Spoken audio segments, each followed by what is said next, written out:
ஹேடா Amaze இன்னைக்கு வந்து ஜேகேக்கு ஒரு ஒன் ஷாட் தான் வந்து பார்க்க போகிறோம். First marriage with mafia John. என்னன்னு தெரில, லாஸ்ட்டு ஒரு 3 or 2 வீடியோஸாக வந்து ஜேகேக்கு ஒரே மாஃபியாவாக அமையுது.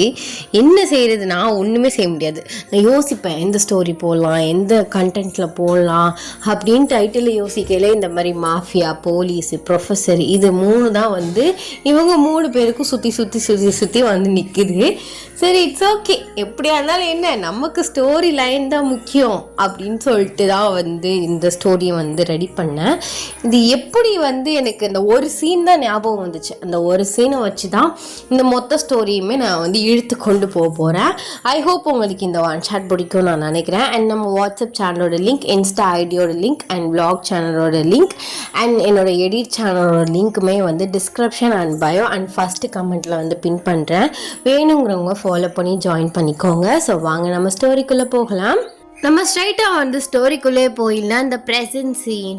நீங்கள் வந்து ஒரு ஷாப்பிங் மாலில் வந்து இருக்கீங்க. ஸோ உங்களுக்கு வந்து மேரேஜ், அதனால ஃபேமிலியாக வந்து ட்ரெஸ்ஸு, அப்புறம் வந்து கல்யாணத்துக்கு தேவையான திங்ஸ் வந்து ஷாப்பிங் பண்ணுறதுக்காக நிற்கிறீங்க. நீங்கள் உங்கள் ஃப்ரெண்ட் ரோசியோட ஒரு இடத்துல நின்று ட்ரெஸ் வந்து பார்த்துட்ருக்கீங்க. அப்போயில நீங்கள் சொல்கிறீங்க, இந்த கலெக்ஷன்ஸ் எனக்கு பிடிக்கல, யாராவது வந்து செலக்ட் பண்ணி கொடுப்பாங்கன்னு பார்த்தா ஆளுக்கால அவங்க போய் ஷாப்பிங் பண்ணிட்டு இருக்காங்க. சரி, நீ தானே எனக்கு எப்படி மேக்கப் போட்டு விட போகிற, அதனால உனக்கு தான் வந்து தெரியும் எனக்கு எப்படிப்பட்ட சாரீ செட் ஆகும், இல்லாட்டி வேறு மாதிரி ஏதாச்சும் ட்ரை பண்ணலாமான்னு. ஆனால் வந்து ரிசப்ஷனுக்கு வந்து ஸோ கெவுன் மாதிரி எடுத்துக்கலாம் அப்படின்னு சொல்லிட்டு நீங்களும் உங்கள் ஃப்ரெண்டு வந்து டிஸ்கஸ் பண்ணிகிட்ருக்கீங்க. ஆக்சுவலாக வந்து உங்கள் ஃப்ரெண்ட் வந்து ஒரு ப்ரைடல் மேக்கப் போகிற ஒரு மேக்கப் ஆர்டிஸ்ட். ஸோ அதனால நீங்கள் அவளை தான் வந்து புக் பண்ணியிருக்கீங்க. அதனால அவள் சாரீ செலக்ட் பண்ணுறதுக்கு, அதுக்கேற்ற மாதிரி ஜுவல்ஸ் வந்து செலக்ட் பண்ணுறதுக்கு உங்களுக்கு ஹெல்ப் பண்ணிகிட்ருக்கா. மற்றபடி உங்கள் ஃபேமிலி மெம்பர்ஸ்லாம் அவங்க வந்து உங்கள் மேரேஜுக்காக வந்து ஷாப் பண்ண வந்து போயிட்டாங்க. நீங்கள் 2 பேரும் வந்து பேசிகிட்டே வரும்போது ஒரு பர்சன் மேலே நீங்கள் சடனாக வந்து இடிச்சிடுறீங்க. ஓ சாரி ப்ரோ, தெரியாமல் அடிச்சிட்டேன் அப்படின்னு சொல்லிட்டு அந்த பர்சனை வந்து நீங்கள் ஹெட்டப் பண்ணி வந்து பார்க்குறீங்க. பிகாஸ் அவர் உங்களை விட வந்து கொஞ்சம் நல்லா டாலாகவே வந்து இருக்கார். ஸோ அந்த பர்சன் வந்து மாஸ்க் போட்டிருக்காரு. அவர் கண்ணே பார்க்குறீங்க, அந்த கண்ணை எங்கேயோ பார்த்த மாதிரி இருக்குது.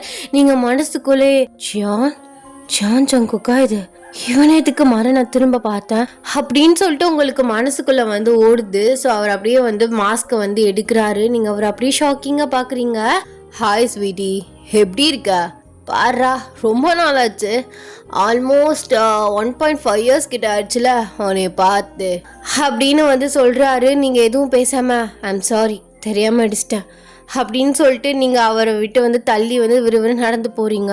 உங்கள் ஃப்ரெண்டு வந்து ஒன்றுமே புரியாமல் உங்கள் பின்னாடி வர்றா.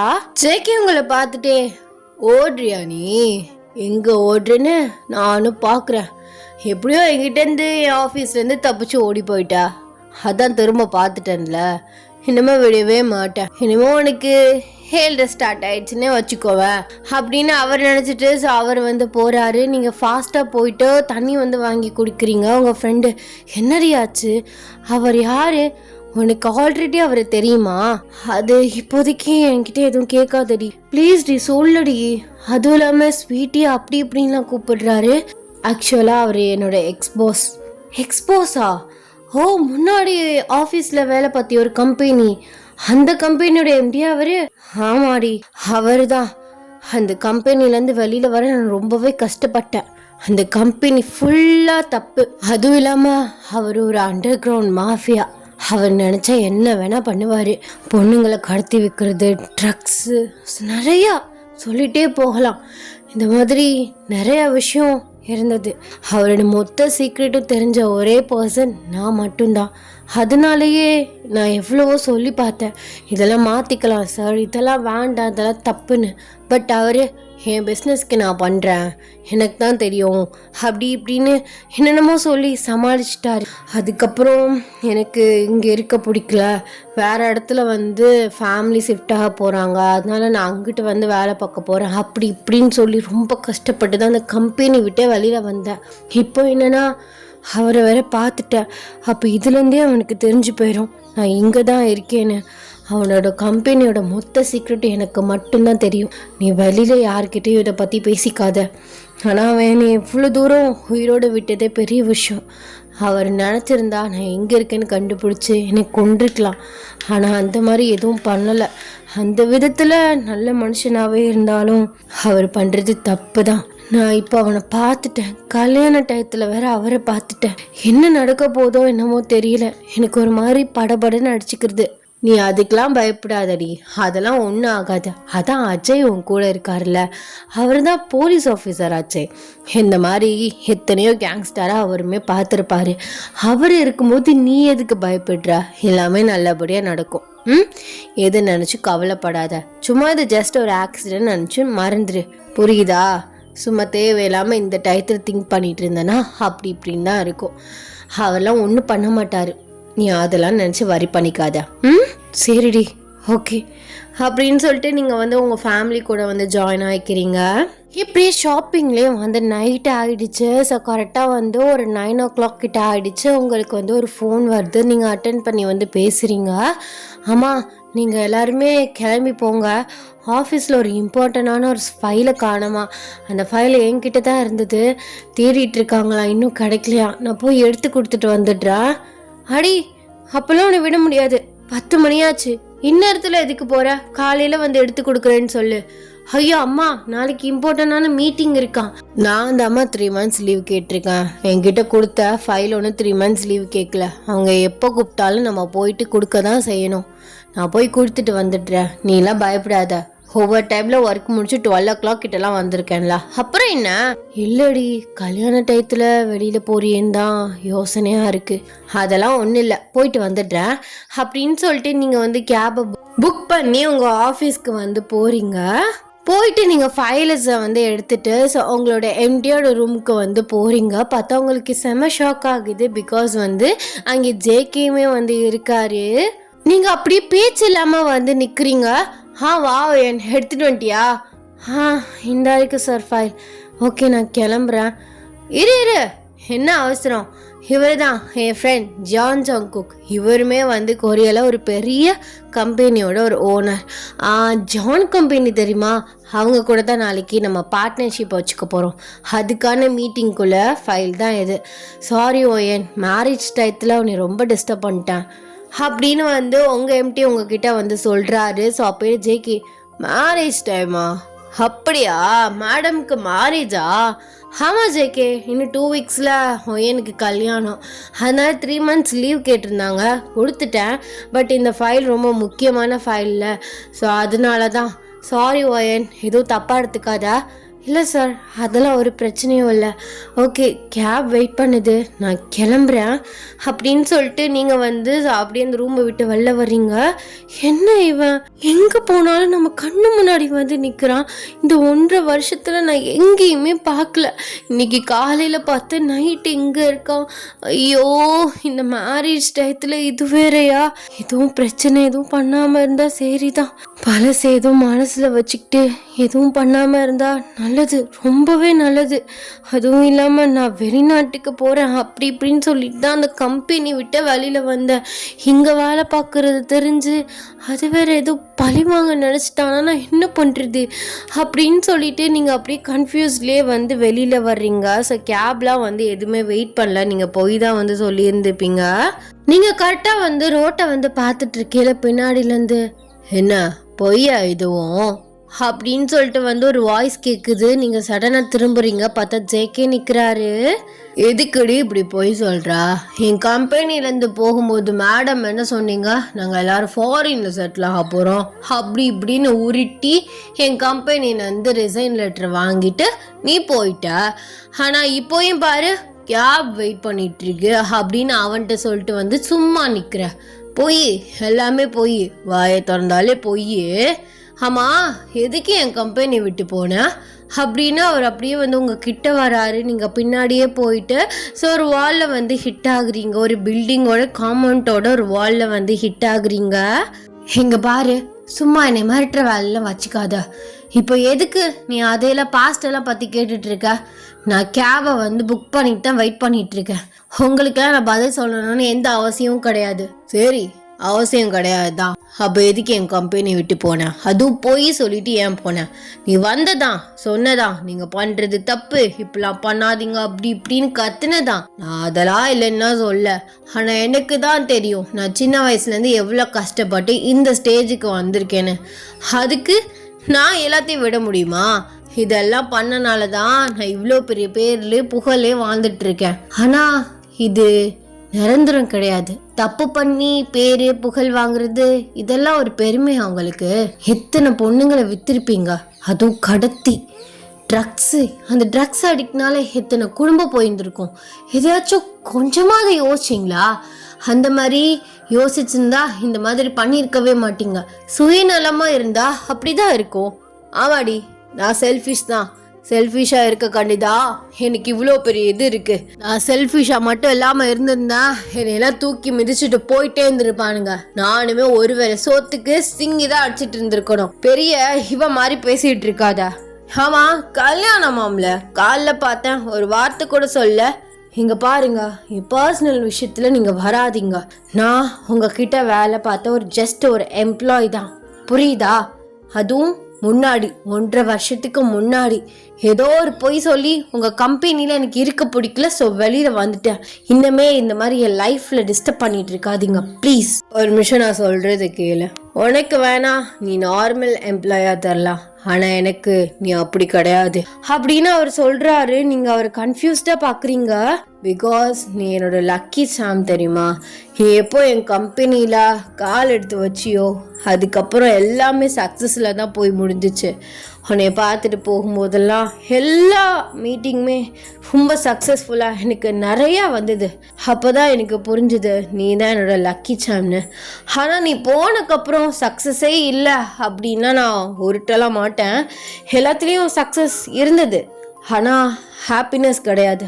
ஒரு மாதிரி எனக்கு மனசுக்குள்ள ஒரு இன்கம்ப்ளீட்டாகவே ஃபீல் ஆகும். ஆனால் நீ எங்கே இருக்க, என்ன பண்ணுற எல்லாமே எனக்கு தெரியும். இவ்வளோ நேரம் நான் தெரியாத மாதிரி நடித்தேன். இந்த 1.5 வருஷம் நீங்கள் தான் வேலை பார்க்குற, உன் லைஃப்பில் இதெல்லாம் நடந்துகிட்ருக்கு, எல்லாமே எனக்கு தெரியும். எனக்கு கண்டுபிடிக்கிறது என்ன அவ்வளோ கஷ்டமா? ஆனால் உன் முன்னாடி வந்து நிற்க 1.5 வருஷம் ஆயிடுச்சு. ஆனால் இப்போ பாரு, மேரேஜ் அப்படி இப்படின்னு சொல்லிட்டு இருக்க. எனக்கு அப்படியே மண்டைக்கு ஏறுது. ப்ளீஸ் உங்கள் காலில் வேணால் விழுக்கிறேன், என் மேரேஜில் எதுவும் பண்ணிடாதீங்க. எனக்கு இப்போ தான் கரெக்டான நல்ல ஒரு பார்ட்னர் கிடச்சிருக்காரு. அவர் லைஃப் ஃபுல்லாக மிஸ் பண்ணக்கூடாதுன்னு நான் நினைக்கிறேன். அதாண்டி நானும் உன்னை லைஃப் ஃபுல்லாக மிஸ் பண்ணக்கூடாதுன்னு நினைக்கிறேன், புரியுதா? என்ன பண்ணுறது, நான் உன்னையே லவ் பண்ணுறேன், ஆனால் நீ இன்னொருத்தனை லவ் பண்ணுற. இட்ஸ் ஓகே, பரவாயில்ல, பார்த்துக்கலாம். நான் வந்து ஹீல் ஆகிறதுக்கும் மூவ் ஆன் ஆகிறதுக்கும் உனக்கு ஹெல்ப் பண்ணுறேன். மரியாதையாக நீ என்னையை கட்டிக்கிட்டனா எந்த பிரச்சனையும் வராது அப்படின்னு அவர் அசால்ட்டாக சொல்கிறாரு. நீங்கள் அவரை வந்து ஷாக்கடாக பார்க்குறீங்க. நீ என்ன பைத்தியமா?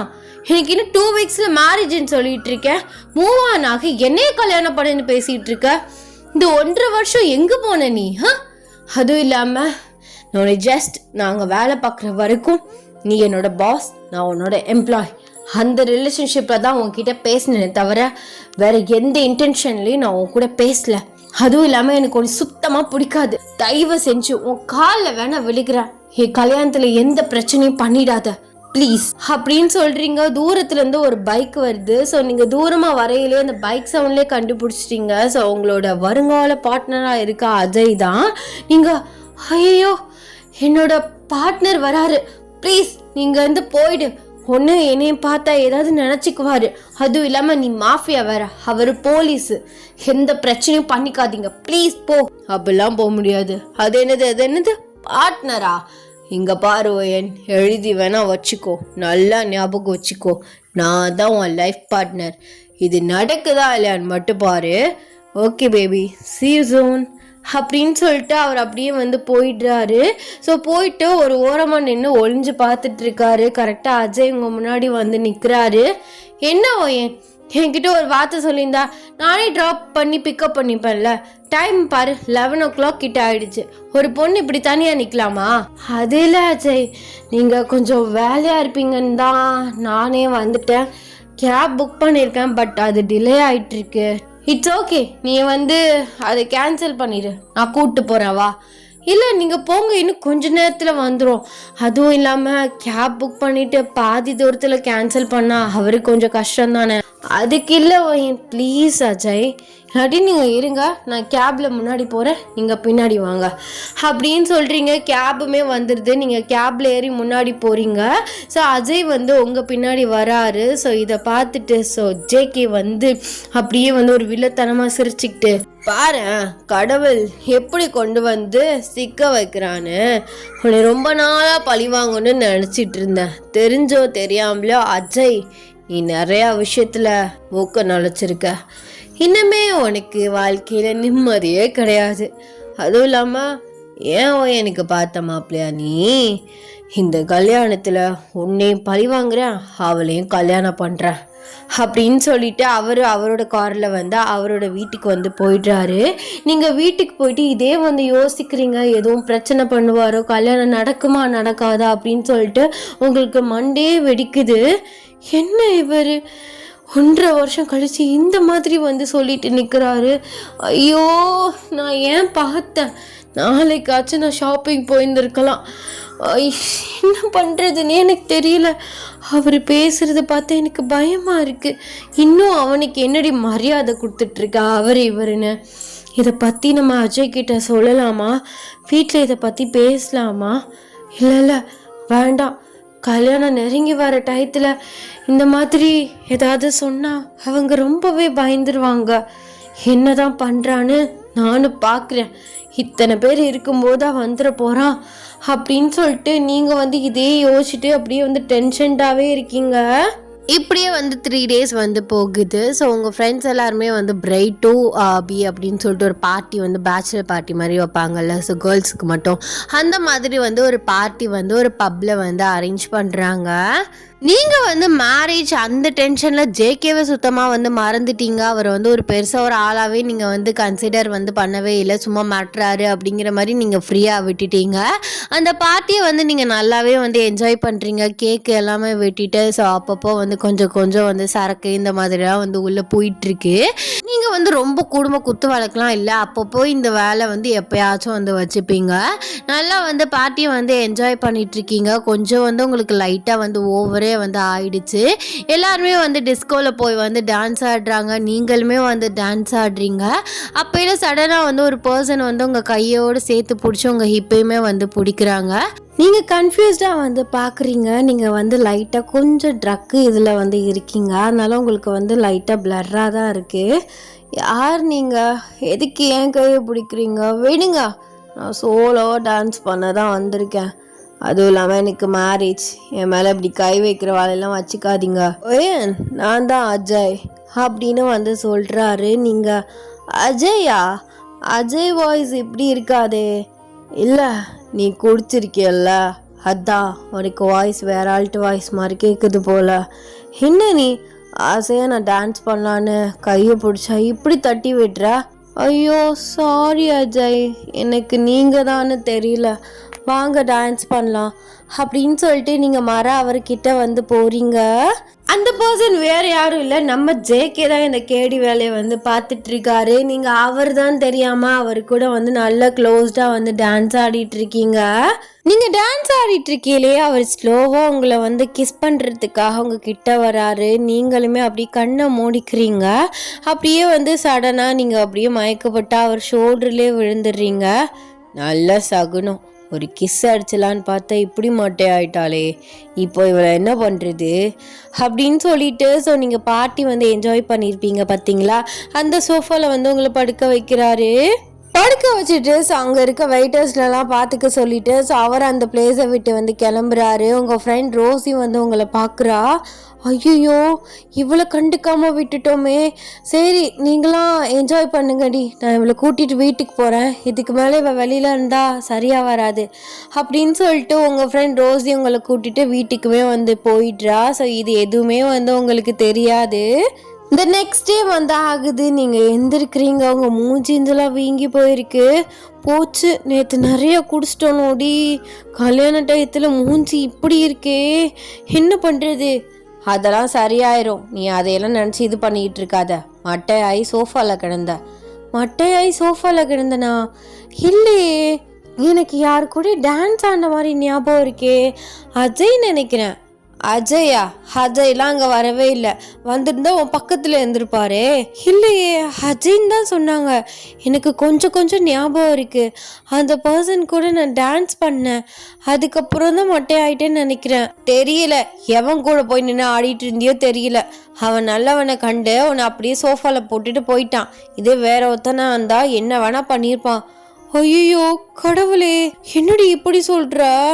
ஆமா, அதான உண்மை. பப்ல எல்லாருமே சரியான போதையில இருப்பாங்க.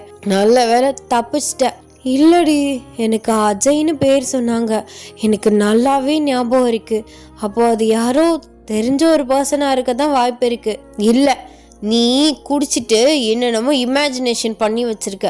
அஜய்லாம் கிடையாது. நீ அதை பற்றிலாம் எதையும் யோசிக்காம போய் குளிச்சுட்டு ஃப்ரெஷ்ஷப் ஆகுற வழியை பாரு. அப்போ தான் மூஞ்சில் இருக்க வீக்கம் கொஞ்சமாவது குறையும் அப்படின்னுமே சொல்கிறா. நீங்களுமே அந்த விஷயத்த பெருசாக கண்டுக்காம நீங்களுமே ஃப்ரெஷ்ஷப் ஆகிட்டு நார்மல் ஆகிட்றீங்க. ஸோ இப்படியே மேரேஜ் டே கொஞ்சம் கொஞ்சமாக நெருங்கி வருது. மேரேஜுக்கு ஒரு நாள் முன்னாடி நலுங்கு வைப்பாங்கல்ல, ஸோ அந்த ஃபங்க்ஷன் போயிட்டுருக்கு. ஸோ நலுங்கு எல்லாமே வச்சுட்டு ஸோ நீங்கள் கை கால் எல்லாமே மெஹந்தி போட்டுட்டு அப்படியே படுத்து இருக்கீங்க. காதுல ஏர்பாட்ஸ் போட்டிருக்கீங்க. உங்களுக்கு ஒரு அன்னோன் நம்பர்ல இருந்து ஒரு கால் வருது. ஸோ உங்க ஃப்ரெண்ட் பக்கத்துல தான் இருக்கா. அவள்கிட்ட கொடுத்து அட்டன் பண்ண சொல்லிட்டு, ஹலோ ஹலோ யாரு? நான் தாண்டி உன்னை கல்யாணம் பண்ணிக்க போற வருங்கால புருஷன் அப்படின்னு ஜேகே வாய்ஸ் கேக்குது. நீங்க லிட்டில் பைட் ஷாக் ஆயிடுறீங்க. யா ஜேகேவா? ஜேகே தானே இது? ஆமா, ஜேகேவே தான். உன் ஜேகேவே தான். என்ன மறந்துட்டு ஜாலியா இருக்க போல? கொஞ்சம் கூட அந்த டென்ஷன் நர்வஸே இல்லாம என்ன மறந்துட்டு என்ன சொல்ற? அதாண்டி, நாளைக்கு நான் தான் உன் கழுத்துல தாலி கட்ட போறேன். ஆனா உனக்கு பார்த்து வச்ச மாப்பிள்ள வேற ஆளு. அப்போ கொஞ்சமாவது டென்ஷன் இருக்கும்ல, என்ன பண்ண போறான் அப்படிங்கிற ஒரு டென்ஷன், அதையும் யோசிச்சு அப்படி இருப்பாங்க. ஆனா உன்கிட்ட அந்த மாதிரி எந்த ரியாக்ஷனுமே இல்லையே. நலுங்குல நல்லா ஜாலியா சிரிச்சு பேசிட்டுலாம் இருக்க. என்ன ஜேகே சொல்ற? விளையாடாது ப்ளீஸ். நான் கிட்ட அன்னைக்கே தெளிவாக சொல்லிட்டேன். பிடிக்காத ஒருத்தவங்களை ஃபோர்ஸ் பண்ணி கல்யாணம் பண்ணிக்க கூடாது. அந்த வாழ்க்கை நல்லாவும் இருக்காது. எனக்கு பிடிச்ச வாழ்க்கை நாளைக்கு கிடைக்க போகுதுன்னு நான் ரொம்ப சந்தோஷமா இருக்கேன். ப்ளீஸ் ஜேகே, எந்த பிரச்சனையும் பண்ணாத ப்ளீஸ். கெஞ்சாத. எனக்கு கெஞ்சுறவங்களை பார்த்தாலே பிடிக்காது. ஏன் கெஞ்சுற? நீ கெஞ்சினாலும் தலைகீழ நின்னாலும் நாளைக்கு நடக்கிறதா நடக்கும். உன்னை அவ்வளோ சீக்கிரமா ஈஸியாலாம் விட்டுற முடியாது, சரியா? இல்லை, நீ எதுக்கு இப்படி பண்றேன்னு தெரியுது. உன்னோட கம்பெனியோட மொத்த சீக்ரெட், உன்னை பத்தி எல்லாமே தெரியும். என் புருஷன் போலீஸ் ஆஃபீஸர். நான் ஏதாவது சொல்லி பிரச்சனை பண்ணுவேன் தானே இந்த மாதிரி பண்ற? என்னை பழி வாங்கறதுக்காக? ஜீஜி, அப்படிலாம் இல்லை. உன்னைய நான் பழி வாங்க போறேன். நினைச்சிருந்தா அப்பவே உன்னை நான் முடிச்சு விட்டுருப்பேன். இந்த 1.5 வருஷம் ஃப்ரீயா சுத்த விட்டுருப்பேனா என்ன? நீ வெளியிலே போய் என்னை பத்தி சொல்லி எனக்கு அது பெரிய பிரச்சனையாவே வந்தாலும் நான் உன்னை ஒன்றும் பண்ண மாட்டேன். ஏன்னு கேள, because I love you. Please JK, பைத்தியக்கார மாதிரி பேசாத. நாளைக்கு எந்த பிரச்சனையும் நீ பண்ணக்கூடாது. பண்ணினேனா அப்புறம் நீ மனுஷியாவே பார்க்க முடியாது அப்படின்னு சொல்லிட்டு ஸோ நீங்கள் ஏர்போர்ட்ஸ் கலட்டுறீங்க. உங்கள் ஃப்ரெண்டுமே டக்குன்னு ஃபோன் காலை கட் பண்ணிட்டா. என்னடி ஆச்சு? அவன் தாண்டி மிரட்டுறான். நாளைக்கு நான் தான் உன் கழுத்தில் தாலி கட்ட போகிறேன் அப்படி இப்படின்னு. எனக்கு ரொம்ப பயமாக இருக்குது. பேசாமல் ஒயன் வீட்டில் சொல்லிடலாமா? அஜய்கிட்ட சொல்லிடலாமா? இல்லடி வேண்டாம், அவங்க எல்லாருமே ஹாப்பியாக இருக்காங்க. என்ன மாதிரி அவங்க ஹாப்பினஸும் போயிட வேண்டாம். எனக்கு தான் இந்த டென்ஷன் தான், அவங்களுக்கும் இந்த டென்ஷன் ஆகிடும். வேணாம், பார்த்துக்கலாம் நாளைக்கு என்னதான் நடக்குதுன்னு. இத்தனை போலீஸ் ஆஃபீஸருக்கு நடுவுலையா என்னை அவன் கல்யாணம் பண்ணிடுவான்? என்னதான் பண்ணுறான்னு பார்ப்போம். இல்லை வேணும்னு நான் டென்ஷன்டாக இருக்கணும் அப்படிங்கிறதுக்காக என்னை மிரட்டுறானானும் தெரியல அப்படின்னு சொல்லிட்டு நீங்களுமே அப்படியே படுத்துடுறீங்க. அந்த நெக்ஸ்ட் டே ஆகுது. நீங்களுமே மேரேஜுக்கு ரெடி ஆகுறீங்க. உங்கள் ஃபேஸில் ஒரு சின்ன ஸ்மைல் கூட இல்லை. ஃபுல்லி நர்வஸ் அண்ட் டென்ஷன் தான் இருக்குது. உங்கள் அம்மா டென்ஷனாக தாண்டா இருக்கும், அதுக்குன்னு மூஞ்சி எப்படி வச்சுக்காத, கொஞ்சமாச்சும் சிரி. அப்புறம் யாராச்சும் பார்த்தாங்கன்னா 1க்கு 2 பொண்ணுக்கு கல்யாணத்தில் விருப்பம் இல்லை போல் அப்படி இப்படின்னு ஏதாவது பேச ஆரம்பிச்சிருவாங்க. எனக்கு புரியுது உனக்கு நர்வஸாக இருக்குது, வேற ஒன்றும் இல்லைன்னு. அப்படி தான் இருக்கும். கல்யாணம் ஆயிடுச்சுன்னா சரியாக போயிடும். ஓகே? சரிம்மா அப்படின்னு சொல்லிட்டு நீங்கள் லைட்டாக ஸ்மைல் பண்ணுறீங்க. இந்த ஸ்மைலை மெயின்டைன் பண்ணிக்கோ அப்படின்னு சொல்லிட்டு அவங்களுமே போயிட்டுறாங்க. உங்களுக்குமே வந்து மேக்கப், ஹேர் ஸ்டைல் எல்லாமே வந்து ஃபினிஷ் ஆயிடுச்சு. நீங்கள் அப்படியே வந்து ஃபுல்லி ரெடியாக வந்து உட்காந்துருக்கீங்க. கரெக்டாக வந்து ஸோ டைமுமே ஆயிடுது. உங்களை கூட்டிகிட்டு போயிட்டு அப்படியே அஜய் பக்கத்தில் வந்து உட்கார வைக்கிறாங்க. அஜய் உங்களை பார்த்து வந்து ஸ்மைல் பண்ணுறாரு. நீங்களுமே வந்து ஒரு பயத்தோட ஒரு ஸ்மைல் வந்து பண்ணுறீங்க. ஸோ அப்படியே வந்து ஸோ அந்த ஃபங்க்ஷனுக்குள்ளே இதெல்லாம் வந்து போயிட்டுருக்கு. கரெக்டாக வந்து ஒரு கன் ஷாட் வந்து சவுண்ட் வந்து கேட்குது. நீங்கள் பயந்து போய் கண்ணை மூடிட்டு அப்படியே வந்து ஸ்லோ வந்து ஓப்பன் பண்ணுறீங்க. பார்த்தா வந்து ஜேகே வந்து மாசாக வந்து என்ட்ரி ஆகுறாரு.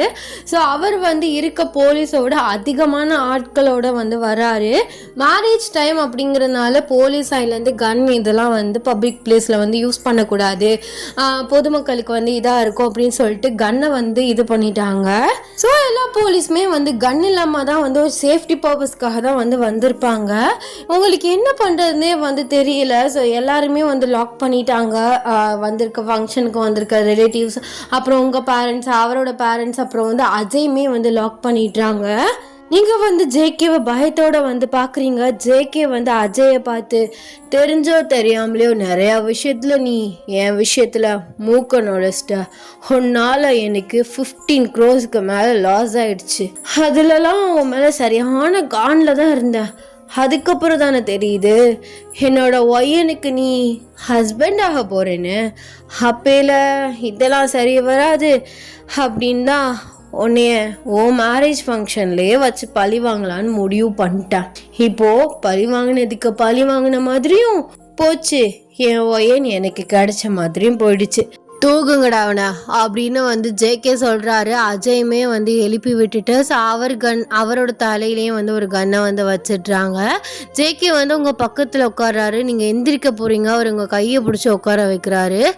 மன பொண்ணு மேடையை விட்டு எந்திரிக்கக்கூடாது, எக்காரணத்தை கொண்டும் தெரியும்ல. ப்ளீஸ் ஜேகேன்னு விட்டுரு. நீ பழி வாங்கிறதுக்கு நானாக கிடைச்சேன். ஐயா, அது பழி வாங்குறது ஒரு சைடு இருந்தாலும் எனக்கு நீ தான் வேணும். இதான் சான்ஸு கல்யாணம் பண்ணுறதுக்கு.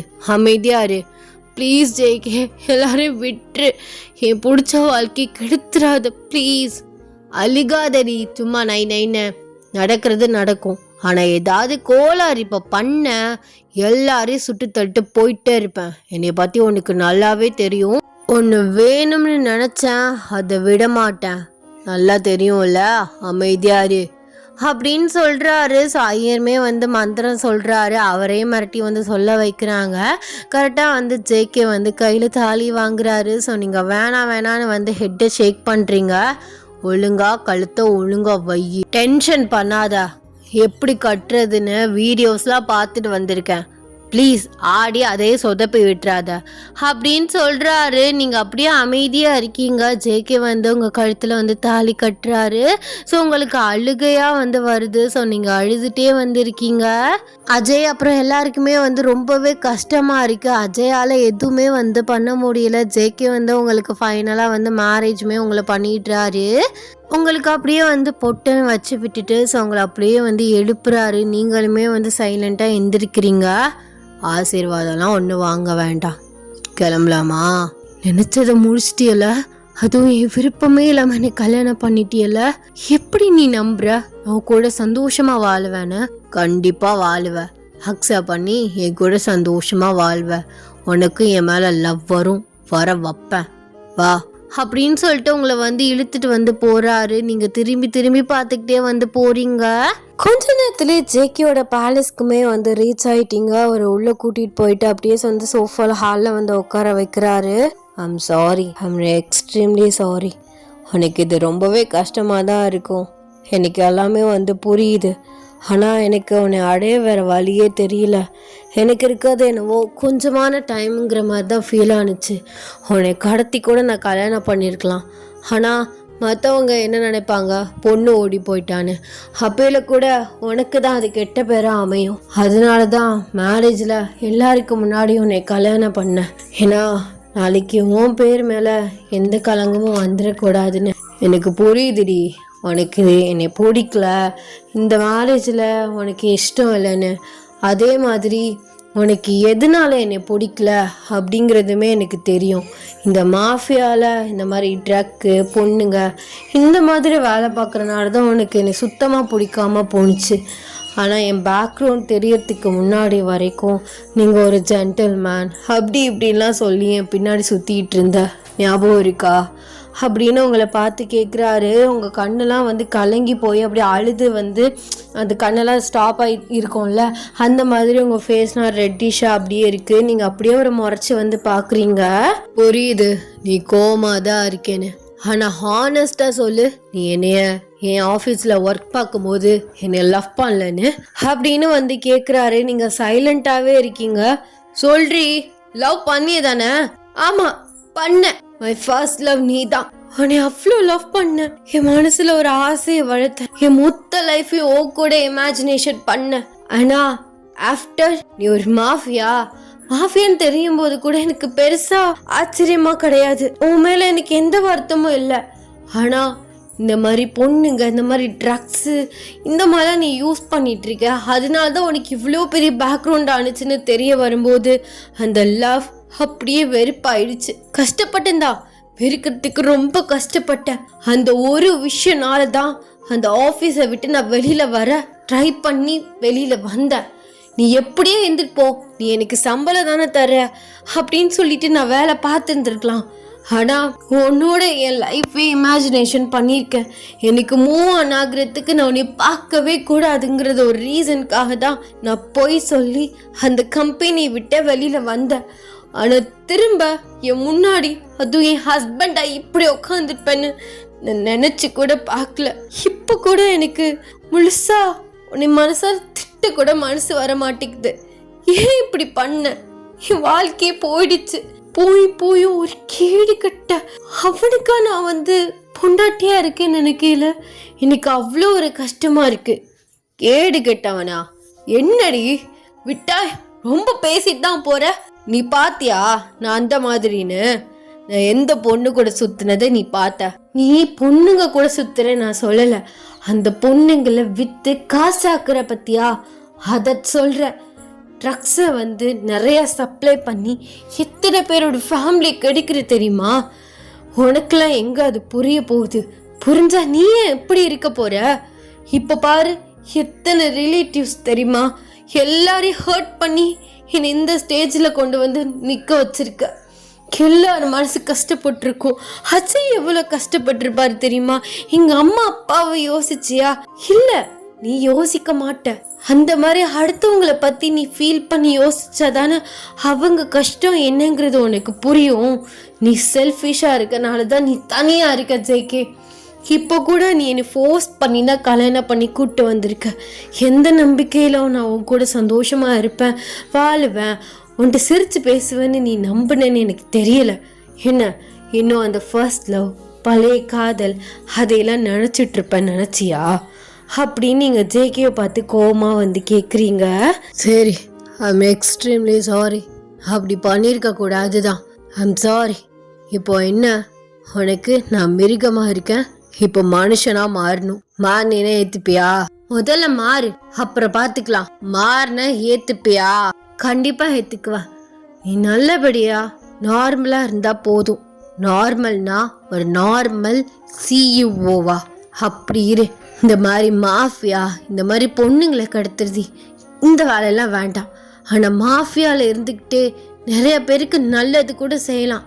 அந்த மாதிரி கூட செய்யி, கெட்டது மட்டும் செய்யாத, யாரையுமே ஹர்ட் பண்ணாத. இப்போ ஏன் அப்படி சொல்கிறேன்னா, நீ ஹர்ட் பண்ணி இது பண்ணுன்னு வச்சுக்கோவேன், அந்த பாவம்லாம் உன் தலையில் இல்லை, என் தலையிலேருந்தே இறங்கும். என் தலையில் இறங்குனா நாளைக்கு சரி, நாளைக்கு ஏதோ ஒரு இதில் பிள்ளையே பிறக்குது, அப்போ அதுக்கு தாக்காதா? அப்போ என்னை ஏற்றுக்குவா, அப்படிதானே? நீ சொல்கிறது இந்த ஒரு வார்த்தை போதும், அப்போ கண்டிப்பாக என்னை ஏற்றுக்குவா. சரிடி, இதுக்காகவே நம்ம ஃபேமிலிக்காகவே நான் என்னை மாற்றிக்கிறேன். ஆனால் நீ என்னை விட்டு மட்டும் போகக்கூடாது. எக்காரணத்தை கொண்டும் நாளைக்கு அஜய் வந்து கூப்பிட்டாலும், உன் ஃபேமிலி மெம்பர்ஸ் வந்து கூப்பிட்டாலும், எனக்கு டைவர்ஸ் தான், எனக்கு வாழ பிடிக்கல, அப்படி இப்படின்லாம் சொல்லி என்னை விட்டுட்டு போகக்கூடாது. புரியுதா? அதுக்கு நீ ப்ராமிஸ் பண்ணு. கண்டிப்பாக நானுமே ப்ராமிஸ் பண்ணுறேன் நான் நல்லவனா மாறுறேன்னு. பட் உடனே எல்லாமே சேஞ்ச் பண்ண முடியாது. கொஞ்சம் கொஞ்சம் நான் மாற்றிக்கிறேன்.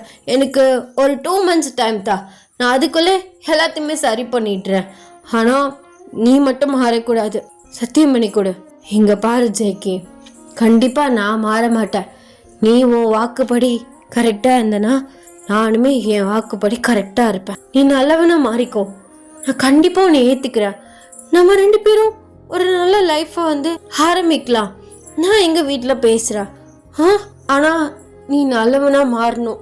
அதுக்கப்புறம் என்கிட்ட ஒரு வேஷமும் வெளியில் ஒரு இதுவும் வச்சுக்க கூடாது. அப்படி மட்டும் நீ பண்ணேன்னு எனக்கு தெரிஞ்சிச்சு, கண்டிப்பாக நான் போயிடுவேன். இல்லை இல்லை இல்லை, நான் மாறுறேன்.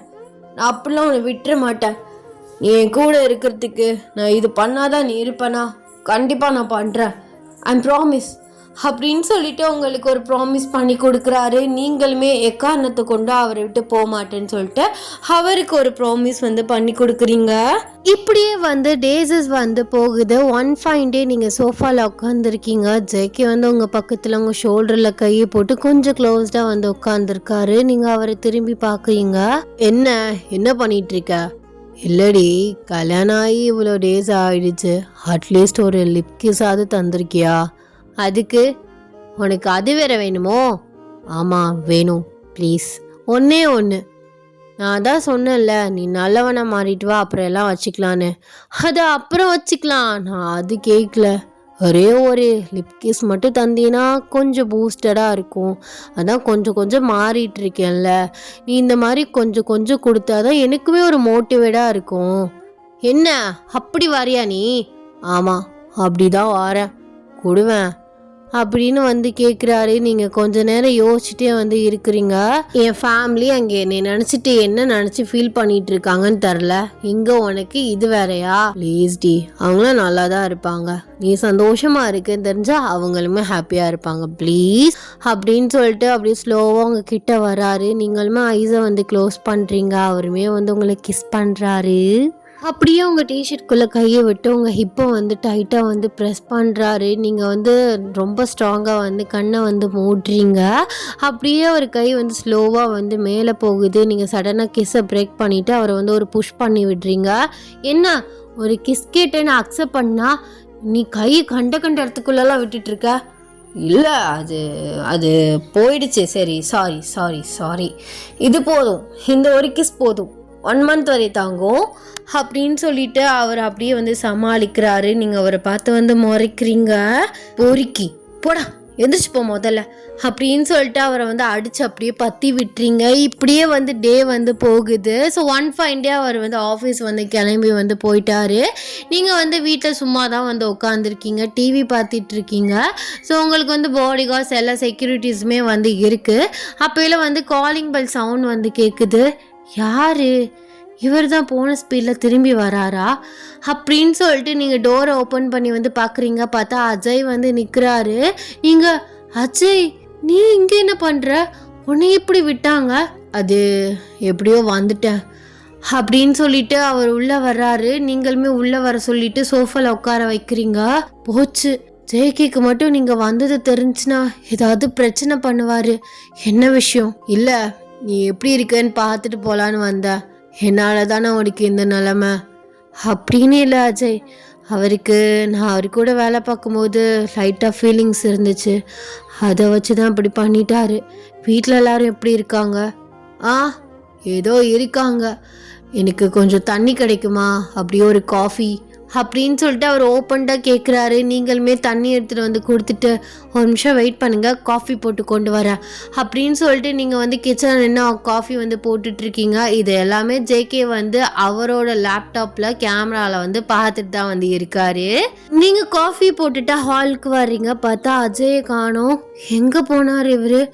ஐயோ, பார்த்தானா திட்டுவார் அப்படின்னு சொல்லிட்டு அவரை வந்து எல்லா இடத்துலையும் தேடுறீங்க.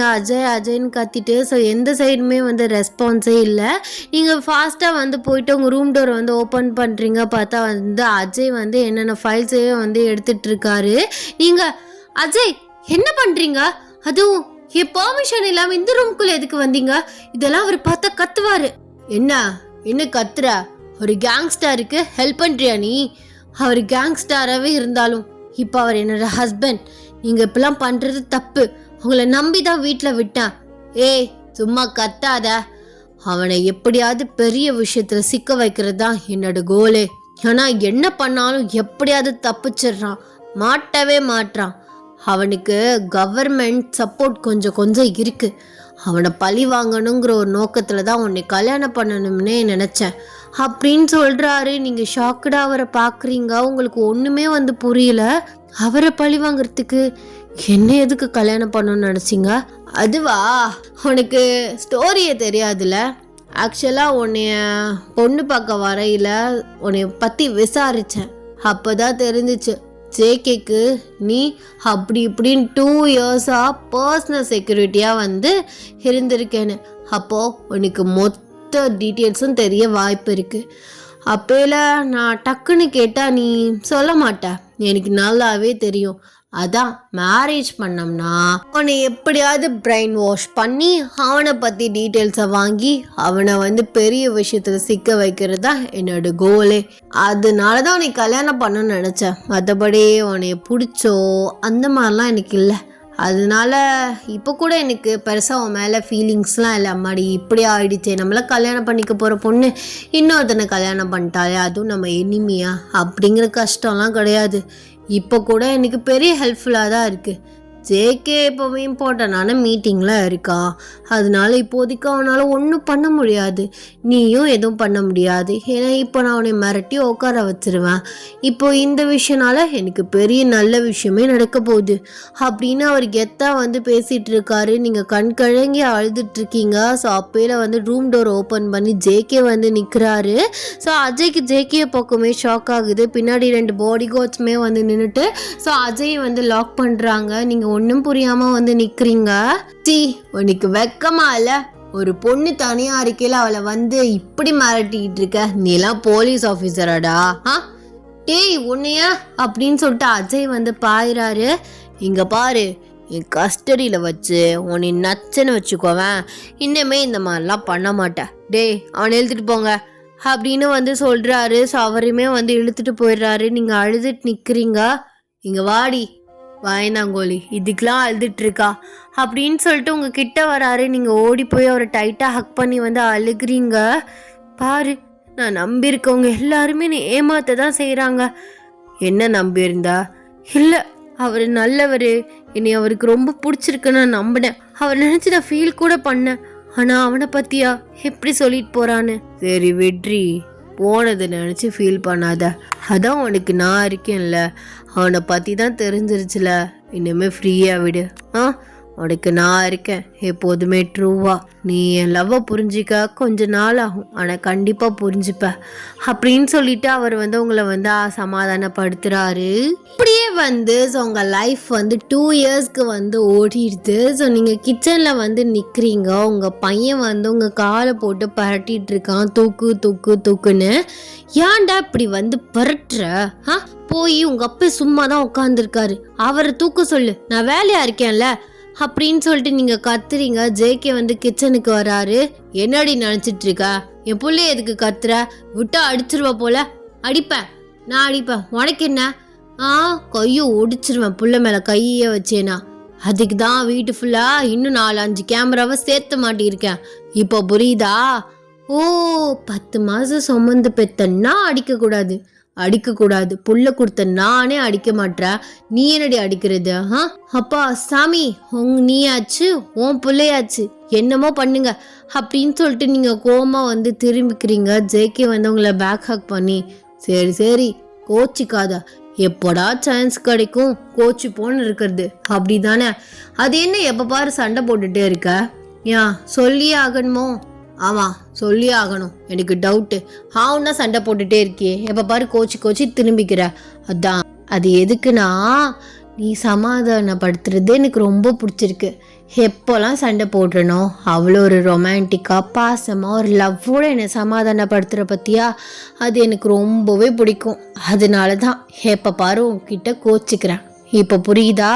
ஓ அப்படியா கதை அப்படின்னு சொல்லிட்டு உங்ககிட்ட க்ளோஸாக வராரு. நீங்கள் அவரை பிடிச்சி தள்ளி விடுறீங்க. புள்ள நிற்குது பைத்தியக்காரா போடா அப்படின்னு சொல்லிட்டு அவர் கிச்சன்லேருந்து புஷ் பண்ணுறீங்க. அவர் உங்கள் பையனை தூக்கிட்டு போயிட்டு போன ஸ்பீடுக்கு திரும்பி வந்து 2 பேருமே சேம் டைம் உங்கள் சீக்ஸில் வந்து கிஸ் பண்ணிவிட்டு அப்பன்னு பிள்ளைய வந்து ஓடுறாங்க. நீங்கள் அடிக்கிற மாதிரி ஸ்பூன் எடுத்துகிட்டு ஸோ அவரை வந்து மிரட்டுற மாதிரி போயிட்டு சிரிச்சுக்கிட்டே வந்து நிற்கிறீங்க. சாரிடா, அது ஸ்பூன் கிடையாது, தோசை கரண்டி. ஸ்பூனை வச்சுலாம் அடித்தோம்னா வலிக்காது, வலிக்கும் தான், ஆனால் அந்தளவுக்கு பெரிய சப்போர்ட்டடாக இருக்காது. டடா, ஹாப்பி என்டிங். ஐ ஹோப் உங்களுக்கு இந்த ஒன் ஷாட் பிடிக்கும் நான் நினைக்கிறேன். ஸோ இப்போ தான் ரொம்ப நாள் கழித்து கொஞ்சம் 42 நிமிஷம் வரைக்கும் வந்திருக்கு. ஏன்னா அப்படி இப்படின்னு போட்டுட்டேன். ஸோ எக்ஸாம் டைம்லாம் வந்து போயிட்டுருக்கனால வந்து பெருசாக யாருக்கும் ஸ்டோரிஸ்லாம் வந்து ரீச் ஆகலைன்னு நினைக்கிறேன். ஸோ நார்மலை விட கம்மியாக தான் வந்து லாஸ்ட் வீடியோஸ்க்கெலாம் வந்து வியூஸ் வந்துருந்துச்சு. அதுலேயே நான் கெஸ் பண்ணிட்டேன் எல்லாருமே வந்து படிக்கிறாங்கன்னு. எனக்கு ஆக்சுவலாக அது வந்து ரொம்பவே ஹாப்பியாக இருக்குது. ஏன்னா சில பேர் எக்ஸாம்லாம் வச்சுக்கிட்டுலாம் பாப்பானுங்க என்ன மாதிரி இருக்க ஆளுங்கள்லாம். நான்லாம் வந்து எக்ஸாம் டயத்தில் படிக்கவே மாட்டேன், பக்கத்தில் ஃபோனை வச்சுட்டு ஃபோனை பார்த்துக்கிட்டு படிக்கிறது. அதனாலே பெருசாக வந்து மண்டையில் நிற்காது. 11லேயோ என்னமோ 10லேயோ என்னமோ தான் ரிவிஷன் அப்போது தமிழ் கைடு ஸ்கூல்லே போட்டுன்ட்டு எவ்வளோ பெரிய லெஜெண்டு தெரியுமா நான். எனக்கு வந்து நான் வீடு ஃபுல்லாக தேடுறேன், என்னோடய கைடை கோணாரு. ஸோ அது காணும். கடைசியில் வந்து இம்பார்ட்டன்ஸ் கொஷின்ஸ்லாம் கொடுத்துருப்பாங்க பார்த்தீங்களா, அதை ஃப்ரெண்டுக்கிட்ட கேட்டு அவள் எனக்கு ஃபோட்டோ எடுத்து அமுச்சு விட்டா. அதில் ஓரளவு வந்து படிச்சுட்டு ஸோ அங்கே போயிட்டு லைட்டாக ரிவிஷன் பார்த்து அந்த எக்ஸாமை வந்து நான் எழுதினேன். அதனால் அந்த மாதிரி யாரும் இருக்காதீங்க, எல்லாமே கரெக்டாக வந்து வச்சுக்கோங்க. எல்லாருமே நல்லா வந்து படிங்கடா. ஸோ படிப்பு தான் எல்லாமே. நல்லா படிச்சிங்கன்னா நல்லா செட்டிலாக இருக்கலாம். அதனால் நல்லாவே வந்து படிங்க. இந்த எஃப்எஃப் வந்துச்சு, இந்த ஒன் ஷாட் வந்து நான் Friday night or Saturday night தான் வந்து போடுவேன். ஆனால் இது ரெக்கார்டிங் டே வந்து பார்த்திங்கன்னா Thursday மார்னிங். அப்புறம் வந்து இன்னும் கொஞ்சம் 2 ஒன் ஷாட் வந்து கிடைக்கிற டயத்தில் ரெக்கார்ட் பண்ணி வச்சுருக்கணும் அப்படின்னு நான் நினைக்கிறேன். ஏன்னா வந்து எங்கள் அக்கா வர்றாங்க, வந்துட்டாங்கன்னா 1 மந்த் ஹான்னு பிஸியாக போயிடும் மச்சான் இருக்கனால. அதனால் எனக்கு வந்து ரெக்கார்டிங் வாய்ஸ்லாம் வராது. அப்புறம் வந்து விலாகில் வந்து ஜிமிக்கி கலெக்ஷன்ஸ், அப்புறம் ஸ்கின் கேரு, அப்புறம் டே இன் லைஃப் 3 விலாகுமே எடுக்கணும். 3 வீடியோஸுமே எடுக்கணும்னு நினச்சிட்டு இருக்கேன். அதையுமே எடுத்து வச்சுட்டு ஸோ ரெக்கார்ட் பண்ணி வச்சாதான் நான் அப்பப்போ வந்து இடையில போஸ்ட்டு வந்து போட முடியும். கொஞ்ச நாள் நான் வந்து காணா போயிட்டேன்னா யாரும் வந்து பயப்பட வேண்டாம். கொஞ்சம் வந்து பர்சனல் ஒர்க்கில் வந்து பிஸியாக போகிறேன், அந்த வேலை இருக்குது. ஸோ அட்வான்ஸ்டாக வந்து நான் சொல்லிக்கிறேன். அண்ட் இந்த ஒன் ஷாட் எப்படி இருந்துச்சு அப்படின்னு சொல்லிட்டு ஃப்ரீயாக இருக்கும்போது எல்லாருமே கேட்டுட்டு எனக்கு வந்து கமெண்ட்ஸில் வந்து சொல்லிட்டு போங்க. அண்ட் வந்து எல்லாருமே வந்து சேஃபாக இருங்கடா. Tata, bye bye, love you.